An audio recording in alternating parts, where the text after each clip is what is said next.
L-eks Ministru Tonio Fenek u l-Viċi Kap tal-Partit Nazzjonalista Beppe Fenek-Adami isejħu biex jidhru quddiem il-Kumitat tal-Panama li twaqqaf mill-Parlament Ewropew. Il-Kumitat magħruf bħala tal-Panama mhux biss daħal fil-kwistjoni tal-Panama Papers iżda qed jinvestiga każi marbuta ma' ksur ta' liġijiet ta' ħasil ta' flus u evażjoni tat-taxxa madwar l-Unjoni Ewropea.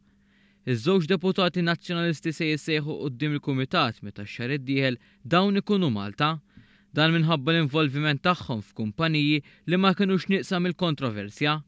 Il-Viċi Kap tal-Partit Nazzjonalista Beppe Fenek-Adami kien direttur f'Baltimore Fiduciary li kienet fiduċjarja ta' Capital One, kumpanija investigata brabta ma' ħasil ta' flus.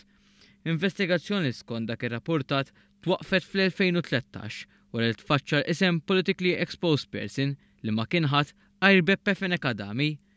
Saħansitra dwar dan inħatret inkjesta mill-Prim Ministru li qed titmexxa mit-tliet imħalfin irtirati. Min-naħa l-oħra Tonio Fenek huwa direttur ta' Falcon Funds, każ li ddomna l-aħbarijiet fl-Iżvezja l-mod kif pensjonanti kienu allegatament vittmi ta' frodi. Saħansitra l-MFSA għaddit il-fond f'idejn awdituri indipendenti. Il-Partit Nazzjonalista reaġixxa b'suppervja għal din l-aħbar u fil-waqt li qal li Fenek-Adami u Fenek se jmorru quddiem il-Kumitat ipprova jgħid li dan il-Kumitat li tgħix kemm lu jiftaħar bih ċeda għal pressjoni tal-membri tal-Parlament Ewropew tal-Partit Laburista.